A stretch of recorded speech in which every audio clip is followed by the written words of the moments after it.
नेकियों का जज्बा पैदा करो, जज्बा। आप जानते हैं, मुझे याद आने लगी एक बात, अगर इजाजत हो तो बता दूं। एक सैयद साहब थे, आले रसूल थे वो, और मालूम है ये सैयद साहब कौन है? जब सरकार के रोजे पर गए तो रोजे पे खड़े होकर के कहा, नाना आज मैं मुसाफा किए बगैर नहीं जाऊंगा। तो इन सैयद साहब के लिए हाथ निकला था, तो जिनका हाथ आका का जिनके लिए हाथ निकला था ये वो सैयद साहब, इनका नाम बता दूं, सैयद अहमद कबीर रिफाई। इनसे किसी ने पूछ लिया, सरकार जरा इतना बता दे, तवज्जो रखना मेरी तरफ, सरकार इतना बता दे, आप इतने ऊंचे मकाम पर पहुंचे कैसे? आप वली कैसे हुए? आपके इतने ऊपर मकाम पहुंचने का सबब क्या बना? तो इन्होंने ये नहीं कहा, बेटा मैं सैयद हूं, मैं आले रसूल हूं, मैं रात को तहज्जुद पढ़ता हूं, 5 वक्त की नमाज पढ़ता हूं, मैं इतना परहेजगार हूं, मेरा हर हर कदम शरीयत मुस्तफा, ये नहीं कहा। जबकि ये ऐसे थे, मगर इन्होंने क्या बताया वो सुनो। जब इनसे पूछा, सरकार जरा इतना बता दे कि आपको ये मकाम कैसे मिला, इतना ऊंचा मकाम कैसे मिला? तो सैयद साहब कहने लगे, सुनो, एक दिन जब मैं फजर की नमाज पढ़ के आया, मैंने घर में आकर के देखा तो मेरा दिल घबराने लगा, मेरा दिल हल्का सा परेशान। मैंने सूरह यासीन पढ़ी 3 घूंट पानी पे और 3 सांसों में पी लिया, और पीने के बाद मगर फिर भी दिल बेचैन था। तो मैंने सोचा चलो बाहर को हवा खाने के लिए चलूं।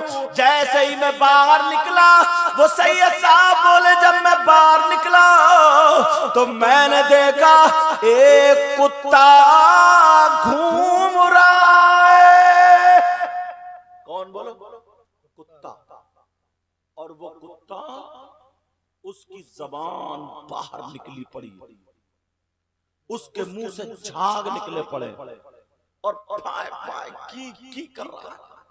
अब वो कुत्ता जिसके पांवों में जाए, इनके पांवों में जाए ये मार दे, उनके पांवों में जाए वो मार दे, कोई पत्थर मारे, कोई डंडा मारे, कोई लात मारे, कोई हट हट करके हटा दे। कुत्ता दुआएं कर रहा था, ऐ अल्लाह मुझे किसी इंसान से मुलाकात करा दे। उस कुत्ते की कोई नहीं सुन रहा था, कुत्ते की। ये सैयद साहब बोले, मैं देख रहा था कुत्ता जिसकी पांवों में जाता था, कोई उसे हट हट करके भगा दिया करता था, कोई डंडे मार दिया करता था, कोई पत्थर मारता था।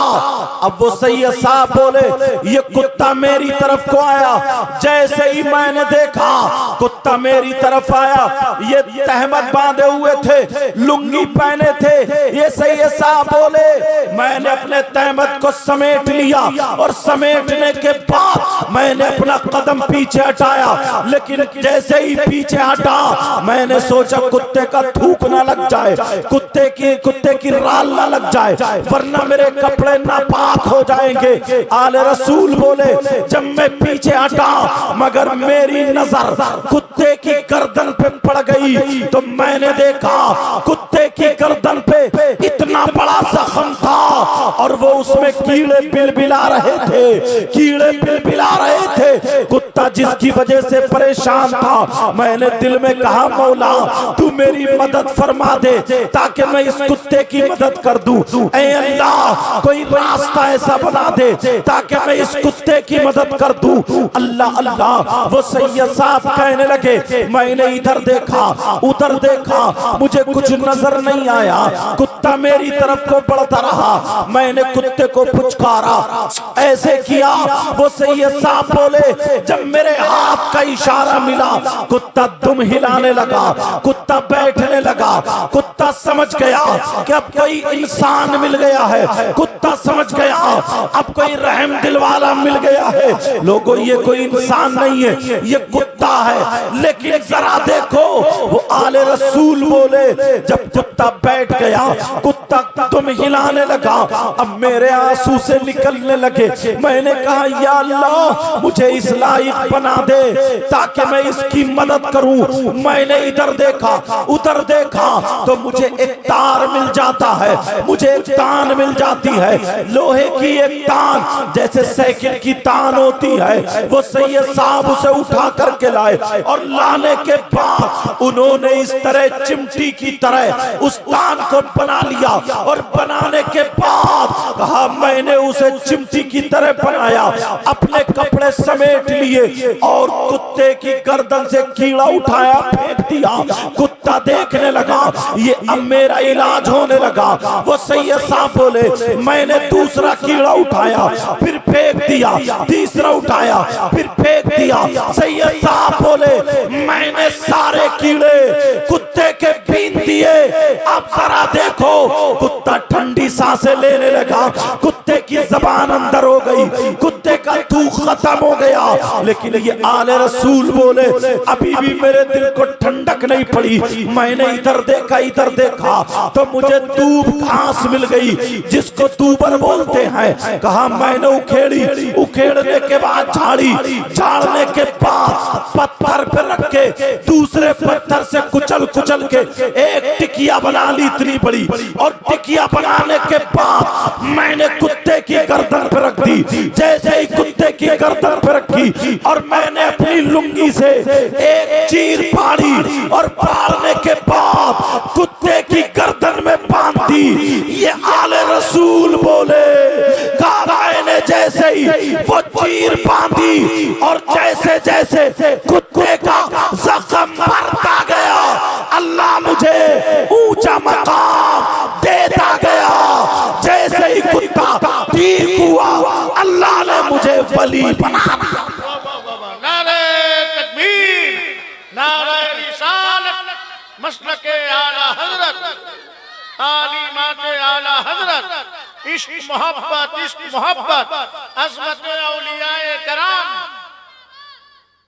अब मुझे बताओ एक कुत्ते के साथ हमदर्दी करने से अल्लाह वली बना दे? जरा गिरेबान में झांक के देखो तुम्हारे माँ बाप का क्या हाल है। गिरेबान में झांक के देखो कितने नौजवान ऐसे हैं जो अपने बाप का कहना नहीं मानते, अपनी माँ का कहना नहीं मानते। हम आए तो लोग हमारे हाथ चूमते के साहब सैयद साहब आ गए, या कोई और पीर साहब आए, लोग उनके हाथ चूमते के साहब पीर साहब आ गए, या कोई आलिम साहब आए, लोग उनके हाथ चूमते आलिम साहब आ गए। अच्छी बात है हाथ चूमो, मगर ईमानदारी से सीने पे हाथ रख के बताओ क्या तुमने कभी अपनी माँ के हाथ चूमे? तुमने क्या कभी अपने बाप के हाथ चूमे हैं? गारंटेड बता रहा हूँ, तवज्जो से सुन लेना।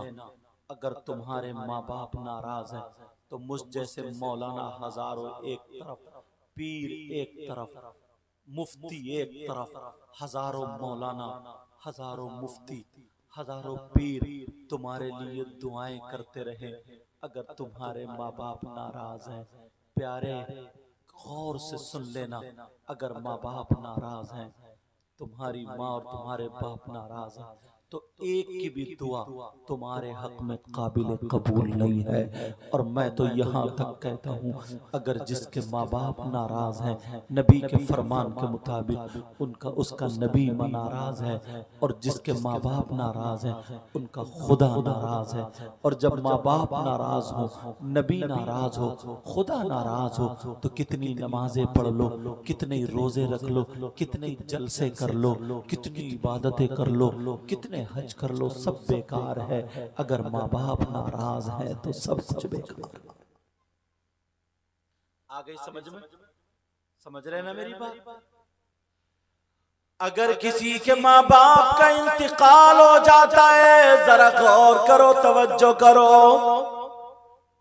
अगर माँ बाप का इंतकाल हो जाता है तो लोग रोते हुए आते हैं, हाय मेरे अब्बा, हाय मेरी अम्मा, 2 दर्जन केले ले लिए, 1 किलो सेब ले लिए, मौसमी ले ली, सारी चीजें ले ली और रोता हुआ पहुंच गया। मुझे जरा इतना बता, तूने जिंदगी में कभी अपनी माँ को केले नहीं खिलाए, सेब नहीं खिलाए, अब मरने के बाद तेरी अम्मा केले खाएगी? जरा इतना बता। जब जिंदा थे माँ बाप तो तुम कभी सेब लेके गए? कभी केले लेके गए? कभी अनार लेकर के गए? नहीं।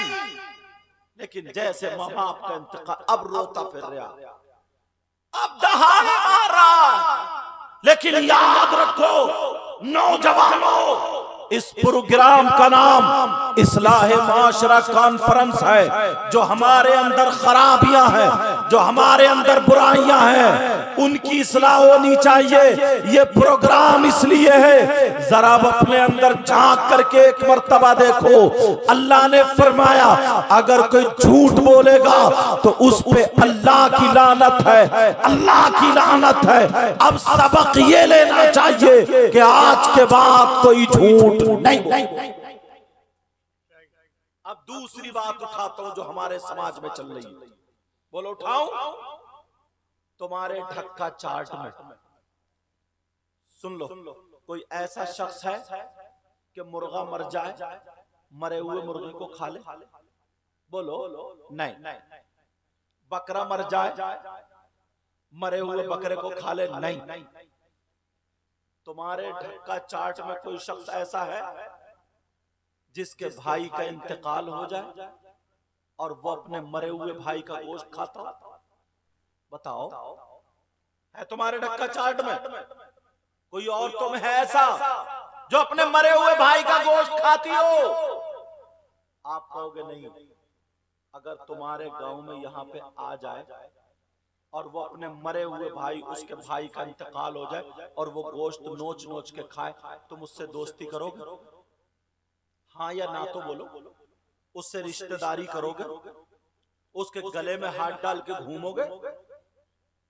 उसे दस्तरखान पे खाना खिलाओगे? जो अपने मरे हुए भाई का गोश्त खाता हो। तुम्हारे ढक्का चार्ट में कम से कम 50 लोग ऐसे हैं। कितने लोग? और औरतें तो 80 होंगी, 80। मैं कोई भी बात ऐसी नहीं कहूंगा बगैर दावे के। आप कहोगे कैसी बात कर रहे हैं हजरत? कौन है जो अपने मरे हुए भाई का गोश्त खाता है? तुम लोगों में भी 50 होंगे, औरतों में कम से कम 80।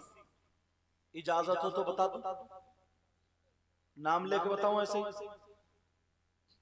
डर गए। लेकिन अगर मैं बताऊं तो कोई ये कह सकता है मैं इनकी नहीं मानता। हजरत बताएं, कोई ये कह सकता नहीं मानता। फिर किससे पूछोगे? कुरान से पूछो।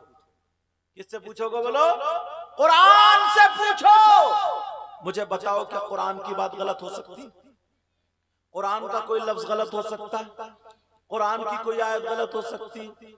कौन है जरा देखो जो अपने मरे हुए भाई का गोश्त खाने जैसा है?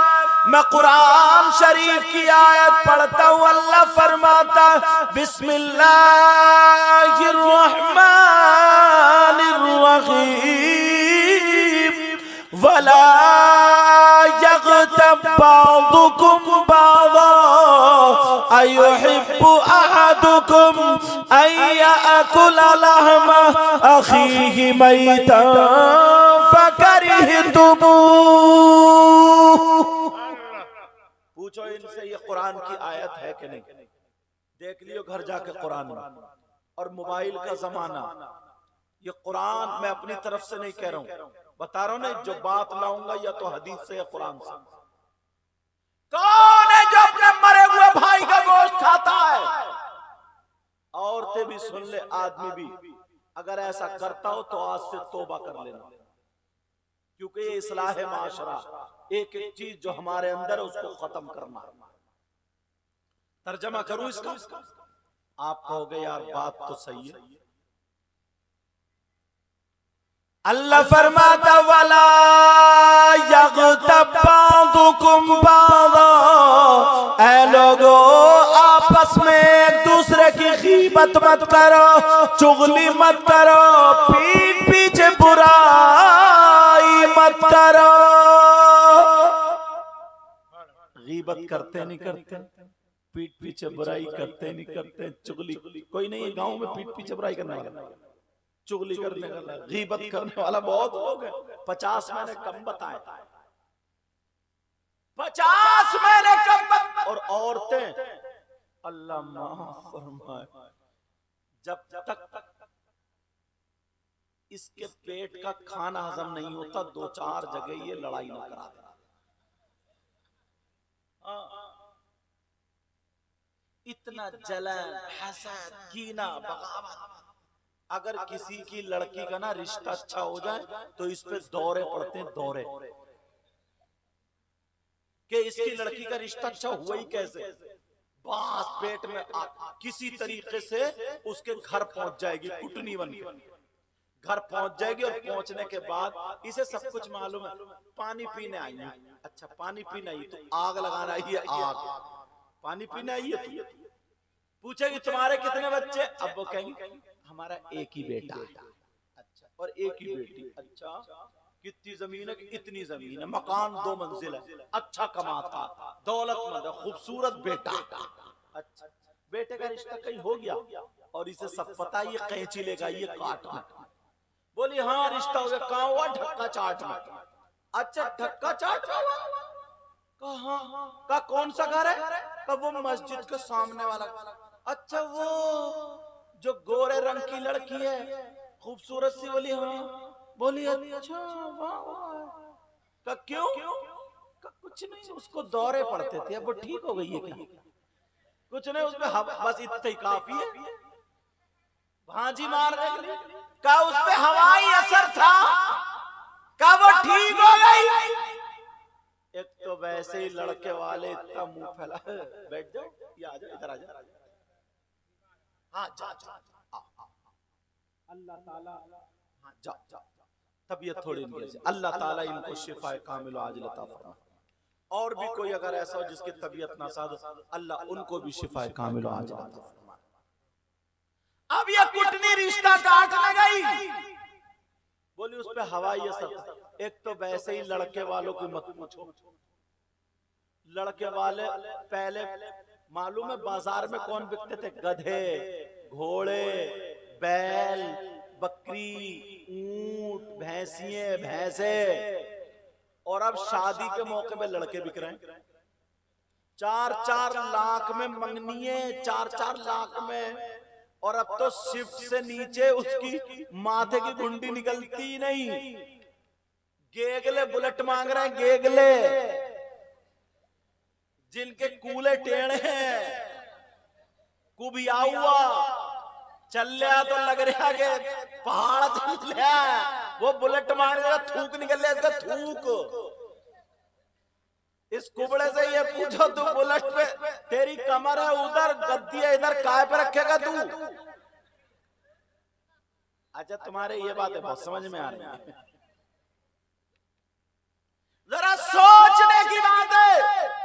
लेकिन बात ये चल रही थी, अगर कोई गीबत करता हो, चुगली करता हो, पीठ पीछे बुराई करता हो, चौराहों पर कितनी बुराई चल रही है, होटलों पर कितनी बुराई चल रही है, बैठक पर कितनी बुराई चल रही है।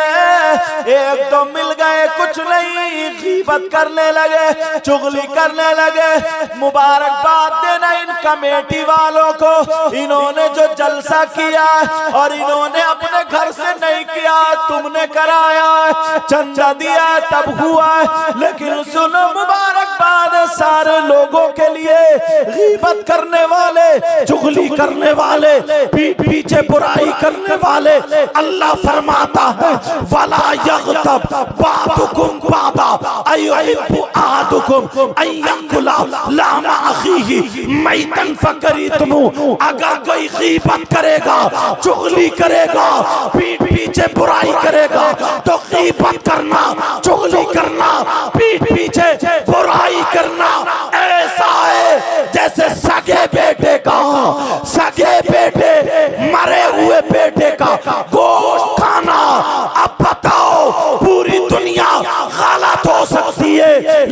अल्लाह का फरमान गलत नहीं है।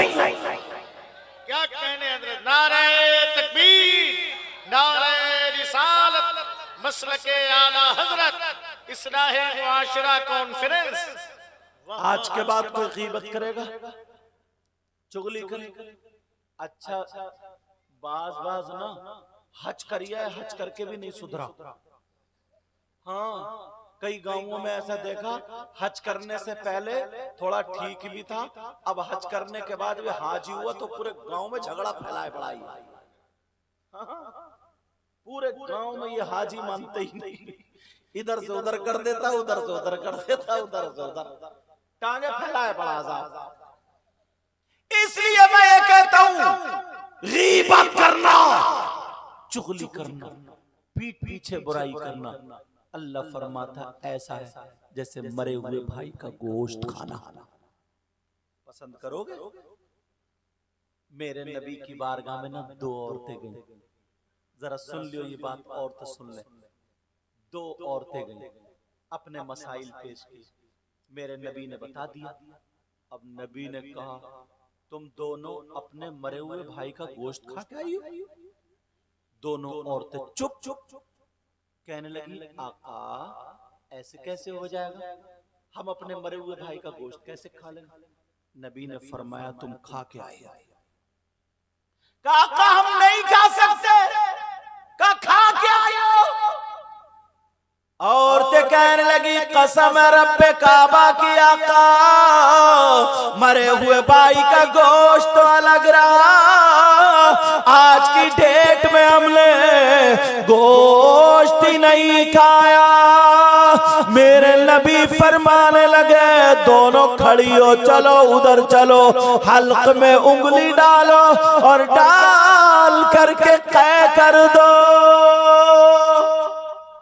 जैसे उंगली डाल के दोनों ने पलटी की तो मालूम है गोश्त की बोटियां निकल रही थी, लोथड़े निकल रहे थे, टुकड़े निकल रहे थे, दोनों की चीख निकल गई। आकाश तो हमने खाया नहीं, कहां से आया? मेरे नबी ने फरमाया इधर आओ, मुझे मालूम है तुमने नहीं खाया, मगर जब तुम दोनों घर से चली, एक इधर से एक इधर, जब बीच में मिली और दोनों जब साथ में चली तो मुझ तक पहुंचने तक बुराई करती हुई आई, गीबत करती हुई आई हो, चुगली करती हुई आई हो। नबी ने फरमाया गीबत करना, चुगली करना, पीठ पीछे बुराई करना ऐसा है जैसे मरे हुए भाई का गोश्त खाने। अब कोई भी औरत एक दूसरे की गीबत करेगी, चुगली करेगी? नहीं, इंशाअल्लाह नहीं करेगी। मुबारकबाद देना इन कमेटी वाले नौजवान, इन बच्चों को। गांव में एक साल में जलसा होता ना तो पता नहीं कितनी चीजों को हमें तौबा करने का मौका मिल जाता, कितनी चीजों को तौबा करने का मौका मिल जाता है। ये हमारे 100 रुपए 1000 रुपए चंदा होता है ना, ये कामयाब हो जाते हैं, कामयाब हो जाते। एक साल में रौनक, कितने उलमा आते, तशरीफ लाते। अब आज के बाद कोई गीबत नहीं करेगा ना, या करेगा गीबत? सब लोग हाथ उठा, हाथ उठा, सब लोग हाथ उठा, और हाथ उठा के पक्के सच्चे दिल से तौबा करो, बोलो या अल्लाह आज के बाद हम गीबत नहीं करेंगे, चुगली नहीं करेंगे, पीठ पीछे बुराई नहीं। झूठ पे भी बात हो गई, गीबत पे भी बात हो गई, और कम खाने का तो तुम ख्याल रखियो थोड़ा सा, ठीक है? अब आगे और बढ़ता हूं। आका ने फरमाया था 5 चीजें इबादत में से। एक हदीस लगाता हूं, ये बिल्ले वाले कमेटी वाले निकल के आ रहे हैं मुझे, या पूरा गांव बिल्ले लगाए पड़ा है, कि वो बट बनाने वाले भी होते हैं ना कुछ। आका फरमाते जरा ये बात सुन लो, नबी ने फरमाया अगर एक मर्तबा ना सहाबा बैठे थे ऐसी और नबी तकरीर कर रहे थे, तो जिनके पास 3 लड़कियां थी ना तो बेचारे थोड़े परेशान रहते थे, और जिनके पास तुम तोड़ाई रहे हो डबल ले जा रहे हो, और जिनके पास अगर 2 बेटी होती, एक थे ऐसे ही, उन्होंने तोड़ा के 100 रुपए से पूरे 500 कर लिए थे। हर मर्तबा में कभी 140 ले जाए, कभी 120 ले, और एक मर्तबा तो ऐसे ही ना इतना बेकार 100 का नोट आया, 3 दुकानों पे नहीं चला वो, जो कहीं ना चले, पेट्रोल पंप पे ना चले, वो प्रोग्राम में चलता है।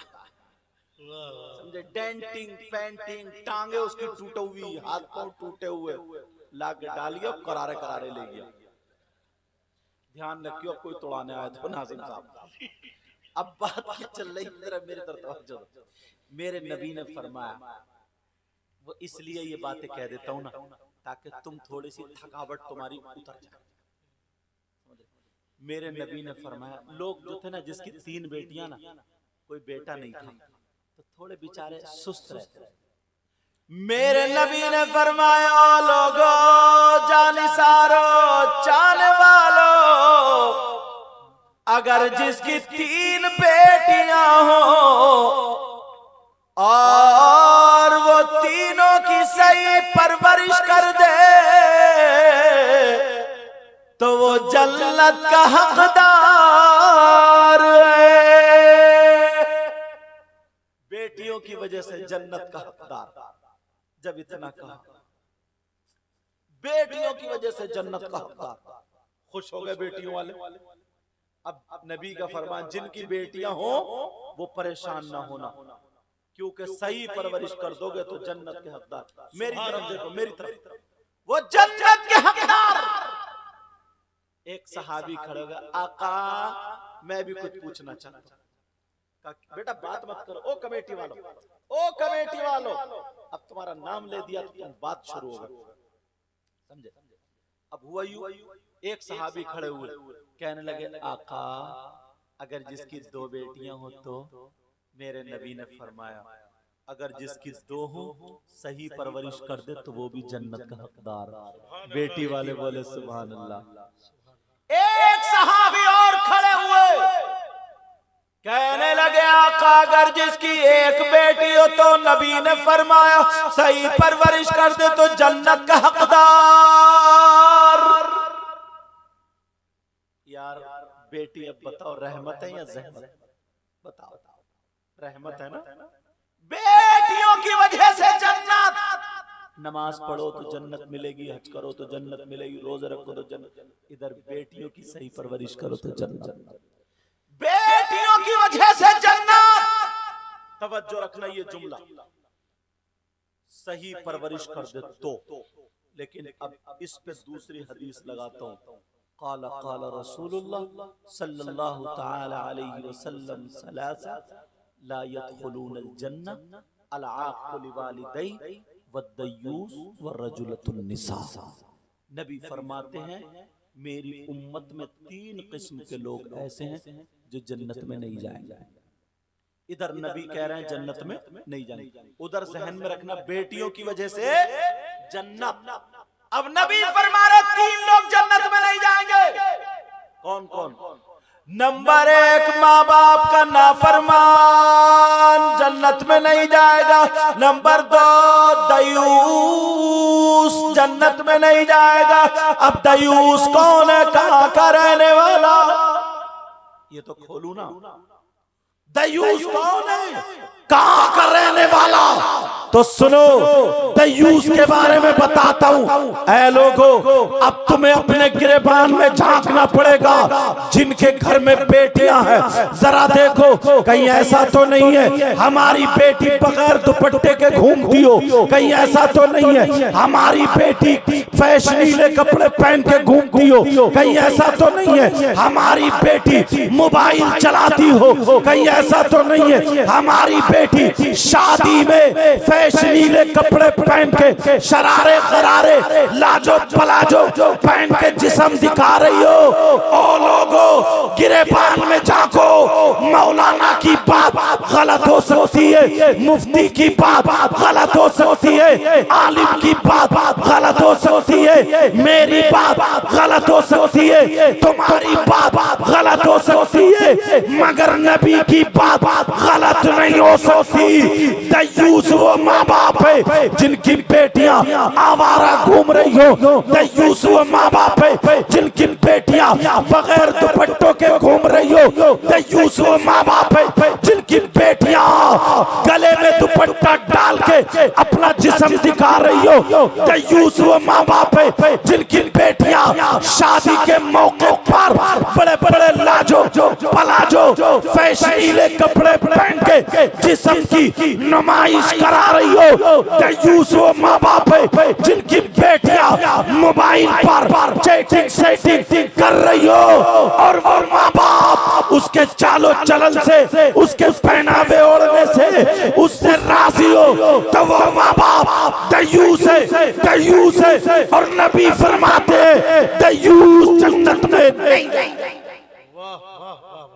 एक तरफ बेटियों की वजह से जन्नत का दरवाजा खुला और एक तरफ बेटियों की वजह से जन्नत का दरवाजा बंद। क्यों? ये हमारे और आपके ऊपर सही परवरिश करो तो। अब देख लो, तुम्हारे यहाँ शादी होती होगी, थोड़ी कर्री बातें सुन लियो, नहीं होती है शादी? हाँ या ना तो बोलो। शादी होती होगी, फंक्शन प्रोग्राम, अगर उस शादी में 50 लड़कियां हो, एक भी अल्लाह की बंदी ढंग के कपड़े नहीं पहने हो, वो बड़े बड़े जूड़े जैसे प्याल के पूले, बाल वो मार्केट के खरीदे हुए, दुपट्टा पड़ा होगा यहाँ पे ऐसे ऐसे, बस ऐसे दुपट्टा नहीं संभालती, और मोबाइल होगा यूं हाथ में ऐसे, पर्स होगा इधर लटका। 18 साल की बेटी, 20 साल की बेटी शादी में इस हाल में, अब्बा को शर्म आनी चाहिए, अम्मा को शर्म आनी चाहिए, चचा को शर्म आनी चाहिए, ताऊ को शर्म आनी चाहिए, मामू को शर्म आनी चाहिए, खालू को, मैं लड़कियों को नहीं कहूंगा, अब तो मैं कहूंगा, खालू को शर्म आनी चाहिए, फूफा को शर्म आनी चाहिए। जवान बेटी 18 से 20-22 साल की, उसका औरत का पूरा जिस्म है, दुपट्टा इधर डाल ले, इधर हाथ में मोबाइल पकड़, उसका क्या छुप रहा? इस अब्बा ने नहीं देखा क्या इसकी आंखों पे पर्दा है, क्या इसकी आंखों पे चर्बी है, क्या इसकी आंखों को दिखाई नहीं देता? बोलो, इस भाई ने नहीं देखा? भाई ने देखा मेरी बहन किस हाल में है, बाप ने देखा मेरी बेटी किस हाल में। कौन आएगा दुपट्टा उड़ाने? अगर बाप नहीं उड़ाएगा तो मुफ्ती साहब उड़ाएंगे, इमाम साहब उड़ाएंगे, आलिम साहब उड़ाएंगे, पीर साहब उड़ाएंगे। अल्लाह फरमाता या अय्युहल्लज़ीना आमनू कू अनफुसकुम व अहलीकुम नारा, ए ईमान वालो अपने आप को और अपने घर वालों को जहन्नम की आग से बचाओ। बचा रहे हो? बोलो, कौन आएगा? अब्बा ने देखा बेटी शादी में सेल्फी ले रही है, दुपट्टा कहाँ है? नमक तेज हो जाए सब्जी में, तेरी त्यूरी बिगड़ जाती है, रोटी कच्ची रह जाए ढलिया फेंक देता, चावल कच्चे रह जाए लड़ने मरने पे तैयार है। बेटी का जिस्म दिख रहा, बेटी बेइज्जत हो रही है, तेरा गुस्सा कहां गया? कौन बाप? 18 साल की बेटी, 20 साल की बेटी, तुमने देखा किस हाल में ये? और ये माँ, इस माँ से पूछो। आज लोग हमें ताना देते, लोग हम पे उंगलियां उठाते हैं। इस मां से पूछो, मां से, मेरी तरफ तवज्जो दो, मेरी तरफ तवज्जो दो। अरे वो बच्चे हैं, बच्चे छोटे छोटे बच्चे, ये मां, इस मां से पूछो, बाप चलो कहीं खेत में गया, बाप कहीं काम करने गया, तू तो घर में रह रही है। इस मां से अपनी बेटी को क्यों दुपट्टा नहीं उड़ाया गया? तवज्जो मेरी तरफ। इस मां से अपनी बेटी को क्यों आंचल नहीं उड़ाया गया? मगर कौन मां उड़ाएगी? जो खुद ओढ़ती हो ना, कौन मां उड़ाएगी? जो खुद सही दुपट्टा ओढ़। ये अम्मा 40-40 साल की बॉस बनी पड़ी है, बॉस। ये मां 3-3 बेटियों को सजा के मेकअप शादी में लेके जाती है, और ये खुद भी पूरा मेकअप करके ये बॉस बनी पड़ी है, बॉस। ये तीनों बेटियों को लेके इस अम्मा की हड्डी पसली तोड़ दी जाएंगी कब्र में। मुझे बताओ। फिर लोग कहते जब हंडिया नंगी होती है ना तो मक्खी भिनकती, घर में बेरी होती तो पत्थर आते हैं, फिर कहते हैं कि ये हुआ, वो हुआ, ऐसा हुआ, वैसा हुआ। चल्ली में दुओ और करम को टटोलो। पहले बेटी के लिबास संभालो, ये मां की जिम्मेदारी है, मां की। कितनी लड़कियां घरों से भाग गई, और यहां तो अल्हम्दुलिल्लाह दोनों बरादरी में कितनी तहजीब है। कितनी मुस्लिम लड़कियां गैर मुस्लिम लड़कों के साथ, गैर मुस्लिम लड़कियां मुस्लिम लड़कों के साथ। ये भी कान खोल के सुन लो मुसलमानों, जैसे तुम्हारी बहन बेटी की इज्जत है, वैसे ही तुम्हारी पड़ोस में चाहे मुस्लिम हो या गैर मुस्लिम, वैसे ही उसकी भी इज्जत है। इस्लाम ये नहीं कहता, इस्लाम हरगिज ये नहीं कहता कि अपनी बहन बेटी की इज्जत बचाओ, और अगर कोई गैर मुस्लिम की बेटी है उसकी इज्जत पे आंच आने दो। नहीं, इस्लाम ये कहता है चाहे तुम्हारी हो, गैर मुस्लिम की इज्जत बराबर होती है, और जो नबी का गुलाम होता है वो इधर झांक के नहीं, नजरें नीचे करके चलता है। जो नबी का गुलाम होता है उसकी नजरें नीचे होती हैं। समझ रहे हैं ना मेरी बात? अब बताओ ये कौन, वैसे कहते ना कि यार माहौल बहुत बिगड़ गया, माशरा अच्छा, माशरा कौन सुधारेगा? हजरत जिब्रील आएंगे, कौन सुधारेगा? फरिश्ते डंडे लेके उतरेंगे, कौन सुधारेगा? ये माँ की जिम्मेदारी है, ये बाप की जिम्मेदारी है। तुम कुछ नहीं कर सकते, कुछ नहीं। अपनी बेटी को दुपट्टा तो उड़ा सकते हो, अपनी बेटी को पर्दा तो उड़ा सकते हो, अपनी बेटी को पर्दे में तो रख सकते हो, अपनी बेटी के कपड़े तो सही कर सकते हो, दूसरे की नहीं, अपनी बेटी की। माँ बाप अगर इतना संभाल ले तो आधा माशरा सुधर जाएगा, आधा। लेकिन जब मोहल्ले में बातें बनने लगती हैं, अब्बा है ना, अब्बा इतना सीधा, मैं ढक्का चाट में बता रहा हूँ, आप कहोगे कैसी बात कर रहे हैं हजरत, क्योंकि हिंदुस्तान में घूमता हूँ। ढक्का चाट में कितने घर होंगे? 150-200, कितने होंगे? तकरीबन 100 घर होंगे। 130 घर है। 130 घर में कम से कम 100 घर ऐसे होंगे जिनके यहाँ जवान बेटियों पे मोबाइल मिलेगा। कम से कम 50 घर तो ऐसे जरूर होंगे जिनकी जवान बेटियों पे मोबाइल। बोलो नहीं है क्या? अब मैं इस अब्बा से पूछना चाहता हूँ, जवान बेटी को मोबाइल क्यों दिया? कौन सा ऐसा रिश्तेदार है जो तुमने बात करने को दे दिया कि ले बेटी बात करती रही? या फिर बताओ किसकी बेटी है जिसकी बेटी के ट्रक चल रहे हैं, बसें चल रही हैं, फैक्ट्री चल रही है, कारखाना चल रहा है, हवाई जहाज चल रहे हैं, ट्रेनें चल रही हैं। मोबाइल के बगैर ट्रेनें लुट जाएंगी, बसें फूक जाएंगी, हवाई जहाज डूब जाएंगे, ट्रकों में आग लग जाएगी, फैक्ट्री और कारखाने बंद हो जाएंगे, पूरा खानदान भूखा मर जाएगा। है किसी की बेटी ऐसी? क्यों दिया बेटी को मोबाइल? किससे बात करने दिया? चलो अगर किसी की बेटी पढ़ती है, उसे लैपटॉप की जरूरत रखो, उसे कंप्यूटर की जरूरत रखो, उसे मोबाइल की जरूरत रखो। लेकिन ये लड़की है ना, जो मोबाइल लिए फिर रही हैं, दुपट्टे संभालती नहीं और मोबाइल संभालती। ये माँ बाप होश की पियो, बेटी को मोबाइल क्यों दिया, किससे बात करने दिया? तुम जानते हो ये चैटिंग करेगी तो कहां करेगी, ये मोबाइल पे बात करेगी तो कहां करेगी, ये व्हाट्सएप देखेगी, फेसबुक चलाएगी, ये यूट्यूब देखेगी तो क्या देखेगी? होश की पियो। ये उम्र ऐसी होती है ना, अच्छाई की तरफ कदम कम जाता, बुराई की तरफ कदम ज्यादा। जवानी में 15 साल की से लेकर के 30 साल की उम्र तक शैतान ज्यादा पीछा करता। अब मुझे बताओ, बेटी को जो मोबाइल दिया है, इसे मोबाइल की जरूरत क्या? मुझे बताओ, क्यों दिया मोबाइल?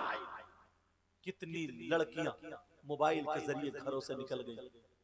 मोहल्लों में जब बदनामी उड़ने लगी ना, जब बात फैलने लगी, अरे फुला की लड़की ऐसे, और बड़े उसमें सोचते ना हमारी बेटी तो बड़ी सीधी है, बड़ी नेक। मैं किसी की बेटी को बुरा नहीं कह रहा हूं, जब सीधी है तो क्यों भाग गई?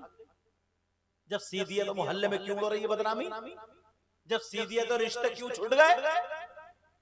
उसकी वीडियो कॉल पकड़ी गई, बातें पकड़ी गई, एसएमएस पकड़े गए, ये फोन पकड़े गए, तो रिश्ते क्यों छूटे?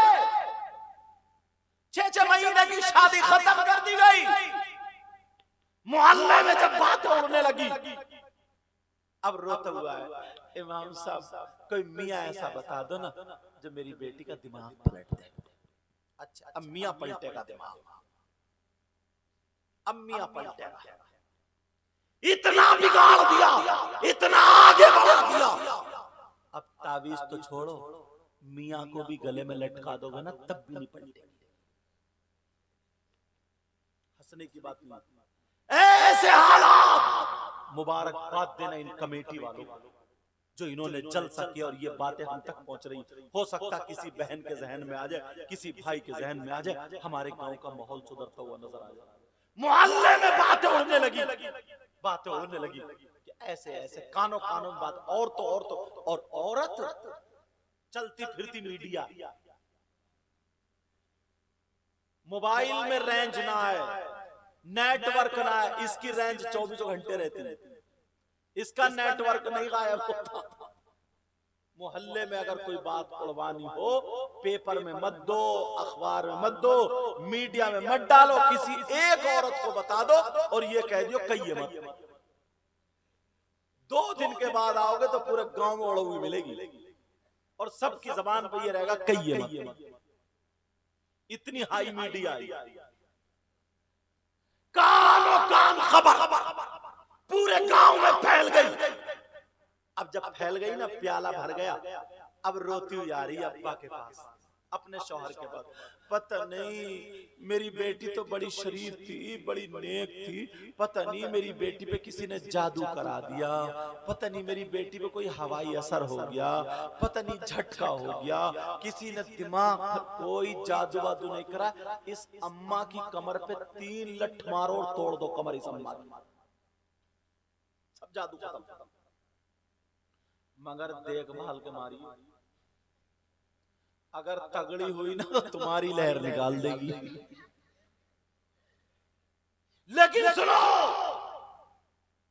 इस अम्मा को पता नहीं था, ये माँ क्या इसे पता नहीं था कि मेरी बेटी जीने की आड़ में खड़े होकर के कभी कपड़े इधर को फेंके, कभी कपड़े इधर को फेंके, किससे बात कर रही है? क्या इस माँ को पता नहीं था? ये माँ जानती थी मेरी बेटी किससे बात कर रही है, मेरी बेटी मोबाइल पे किससे बात कर रही है, मेरी बेटी चैटिंग किससे कर रही है, मेरी बेटी मोबाइल पे किससे बात कर रही है, मेरी बेटी का कहाँ अफेयर चल रहा है, मेरी बेटी की कहाँ बातें चल रही है। इस माँ को पता था। अब आंखों में आंसू क्यों है, अब क्यों रो रही है? मेरी तरफ तवज्जो दो, मेरी तरफ गौर करो। इस माँ से पूछ, जब तेरी बेटी बिगड़ गई, जब तेरी बेटी भागने के करीब है, जब तेरी बेटी पकड़ी गई, जब मोहल्ले में बातें पकड़ी गई, मोहल्ले में बातें उड़ गई, तो अब रो रही है। अब कितने आंसू बहा ले। अगर सुधारना है तो पहले इस माँ की कमर पे 3 टक टक टक। हमारे हिंदुस्तान के मारूफ मशहूर शायर भी तशरीफ ला चुके हैं, अहमद उल फत्ताह, जिनकी नाते आप मोबाइल पे सुन रहे होंगे, जिनकी पढ़ी हुई नाते, बहुत अच्छे शायर हैं। अल्लाह ताला इनको और तरक्की। अल्लाहुम्मा आमीन, अल्लाहुम्मा। लेकिन सुनो जरा, मेरी तरफ तवज्जो रखो। जब बात फैलने लगी, इधर आधर बात बढ़ने लगी, अब रो रही है, अब पता नहीं मेरी बेटी पे जादू, कुछ कोई जादू नहीं हुआ, क्यों दिया मोबाइल? बोलो, क्या पहले की औरतें नहीं थी? इसे जरूरत क्या? ये काम तो कोई मुफ्ती साहब नहीं करेंगे ना, कोई पीर साहब नहीं करेंगे ना, कोई इमाम साहब नहीं करेंगे। कौन करेगा ये?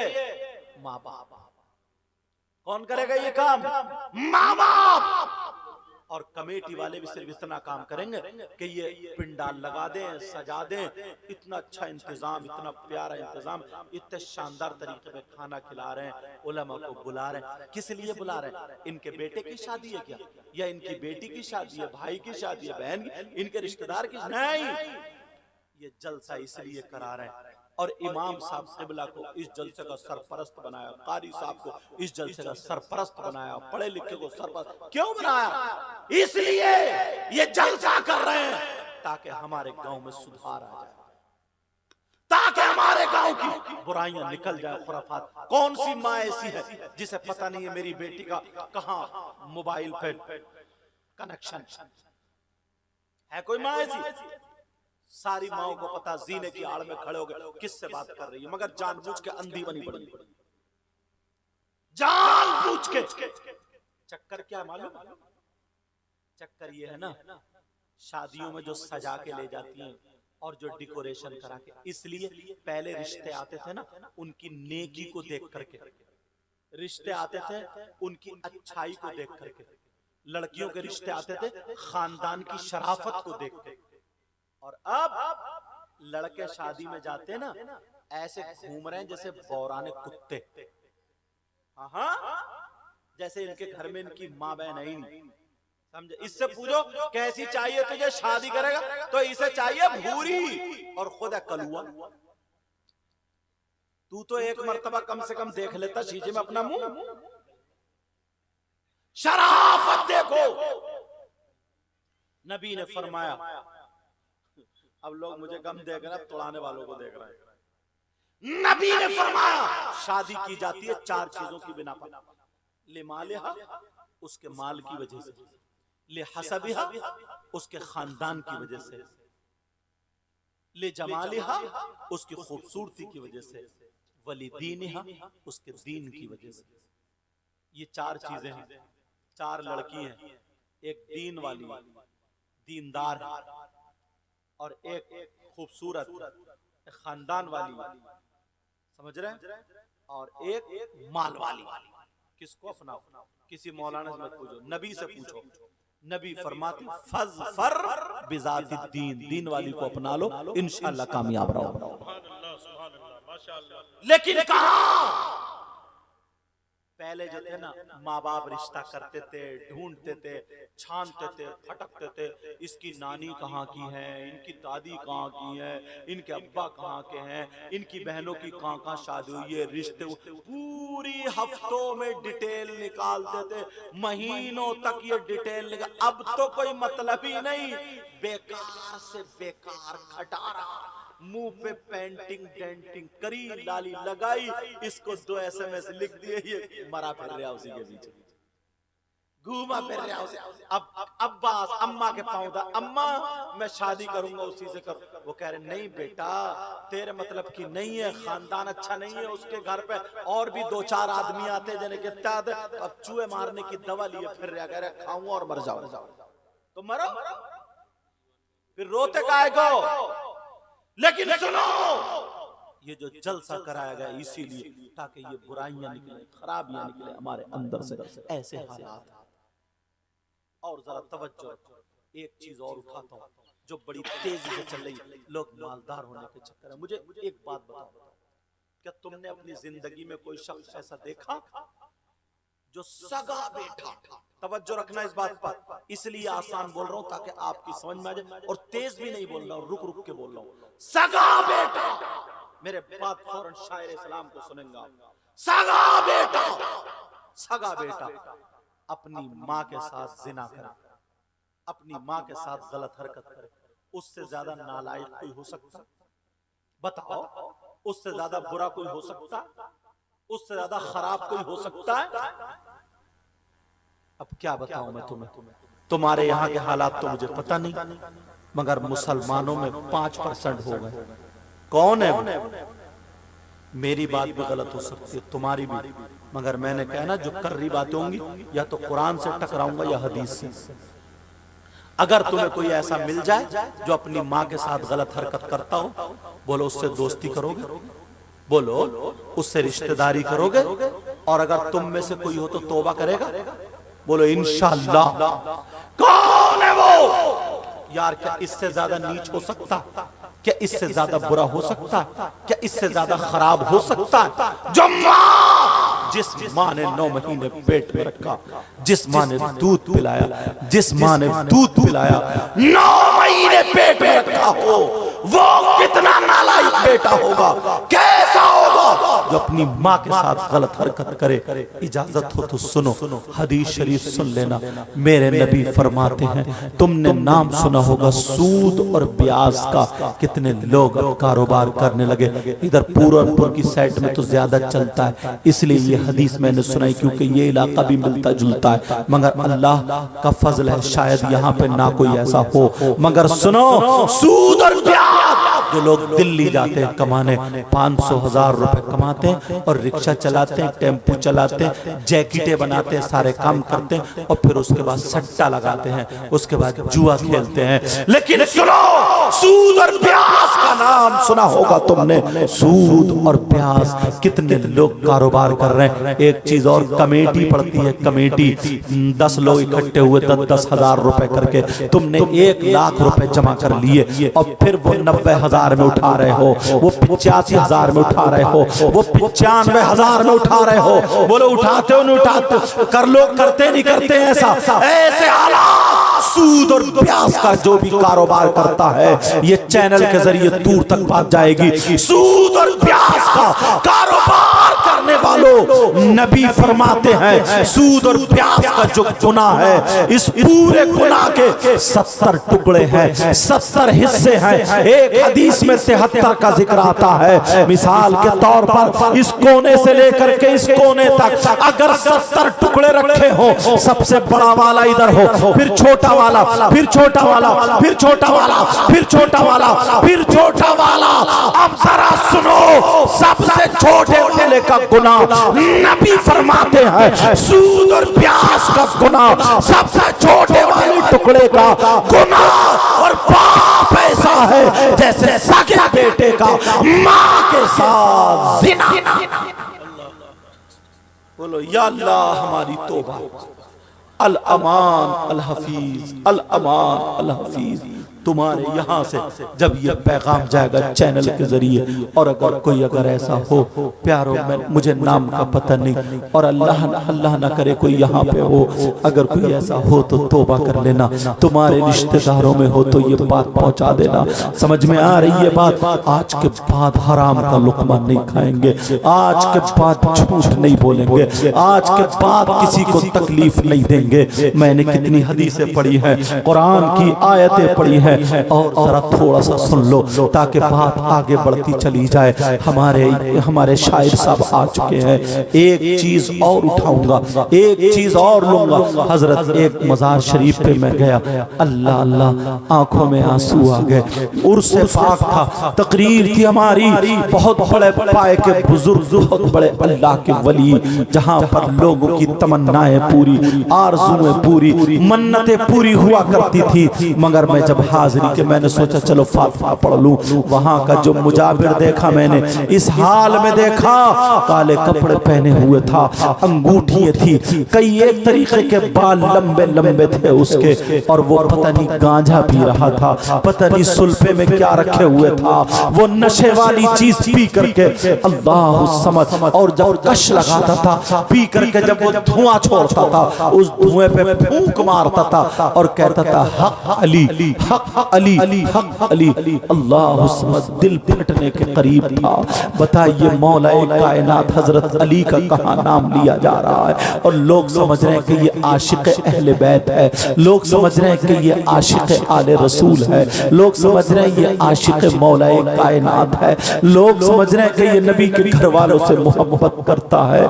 मुझे बताओ क्या नशे वाली चीज पी करके, और जब वो मार रहा था धुआं गांजा पी करके, और उस धुआं पे उड़ा रहा था फूंक से, और कह रहा था हक अली, हक अली, हक अली। अल्लाह मेरी तौबा है, लेकिन सुनो, तुमने दूसरा सिफारा, सूरह बकर कुरान की आयत है, वयसअलूनका अनिल खम्रि वल मैसिर कुल फीहिमा इस्मुन कबीर। अपने घर जाकर के देख लेना, अपने घर पे पहुंच जाकर के इस कुरान शरीफ की आयत खोलना, और इसके शान नुज़ूल में आला हजरत का तर्जमा उठाना, इसके शान नुज़ूल में हजरत अली का एक छोटा सा वाक़या लिखा है। जब तुम्हें पता चलेगा आज कितने लोग शराब पीते हैं, आज कितने लोग शराब पीने लगे हैं, आज कितने छोटे छोटे बच्चे नशे की तरफ जाने लगे हैं, छोटे छोटे बच्चे नशा लेने लगे हैं, इंजेक्शन लेने लगे हैं, कैप्सूल खाने लगे हैं, तरीके तरीके के नशे आ गए हैं मार्केट में, और वो नशा खाने लगे हैं। समझ रहे हैं कि हमें सुरूर मिल रहा है, कोई अफीम के चक्कर में,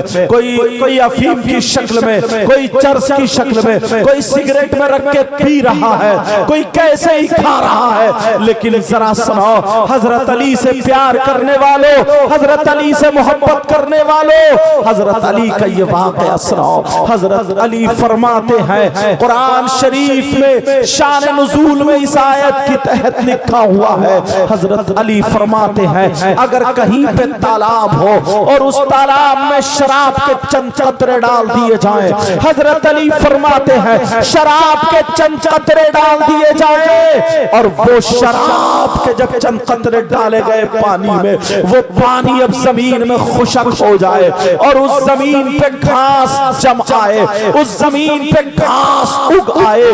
ये हजरत अली फरमाते हैं उस घास को मेरी बकरियां खा ले, मेरी बकरियां चर ले। मौलाए कायनात हजरत अली फरमाते हैं उस बकरी, अली वो फरमाते हैं मैं वो हूं कि उस बकरी का दूध भी नहीं पीऊंगा जो वो घास खाएगी, मैं अपनी बकरियों का दूध भी नहीं पीऊंगा जो वो घास चरेगी। अब मुझे बताओ, शराब पानी में है, पानी जमीन में है, जमीन में घास जम जाई और घास बकरियों के पेट में है और वो दूध दे रही है। हजरत अली फरमाते हैं जरा तकवा देखो, और आज ये गुंडे हजरत अली का नाम ले ले करके शराब पर, नशे पर ढोल बजा बजा करके कैसे मौलाए कायनात ये इमाम हसन हुसैन का नाम ले रहे। लोगों इनसे बच के रहना, इनसे बच के रहना, अपने बच्चों को नशे से बचाना, अपने बच्चों को खुराफात से बचाना। ये जो जलसा तुम्हारे लिए होता है ये मजा लेने के लिए नहीं होता है, ये इसीलिए होता है ताकि तुम कामयाब हो जाओ, ये इसीलिए होता है ताकि तुम आगे बढ़ते चले जाओ, ये इसीलिए होता है ताकि तुम नमाजी बन जाओ, ये इसीलिए होता है ताकि तुम अच्छे हो जाओ। और जब तुम अच्छे बनोगे, कामयाब होगे, तो तुम्हारा जलसा ये कामयाबी की तरफ पहुंच जाएगा, गोया कि ये कामयाब हो जाएगा। आज के बाद कोई शराब नहीं पीनी है, आज के बाद जुआ नहीं खेलना है, आज के बाद सट्टा नहीं खेलना है, आज के बाद किसी की बहन बेटी को नहीं तकना है, आज के बाद किसी की गीबत नहीं करना है, आज के बाद चुगली नहीं करना है, आज के बाद झूठ नहीं बोलना है। अभी से ही हमें अहद कर लेना है, किसी को दगा नहीं देना, किसी को धोखा नहीं देना, पक्का सच्चा मुसलमान बन के रहना है। बोलो इंशाअल्लाह, इंशाअल्लाह, इंशाअल्लाह। अच्छे अच्छे शायर आपके यहाँ मौजूद हैं, अच्छे अच्छे मुकर्रिर हैं, बस मेरी गुफ्तगू पूरी हुई है। तकरीर मेरी खुशक जरूर थी, मगर मैं उन पहलुओं पे बोला हूँ जो काम में आने वाली हैं। प्यारो, मुझे किसी की बहन बेटी को जलील नहीं करना था।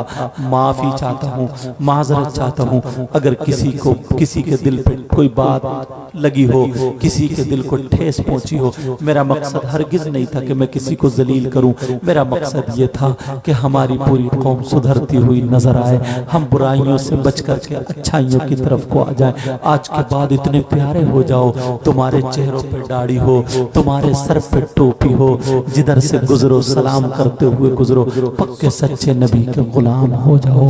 वाखिर दावाना अनिल हम्दुलिल्लाहि रब्बिल आलमीन।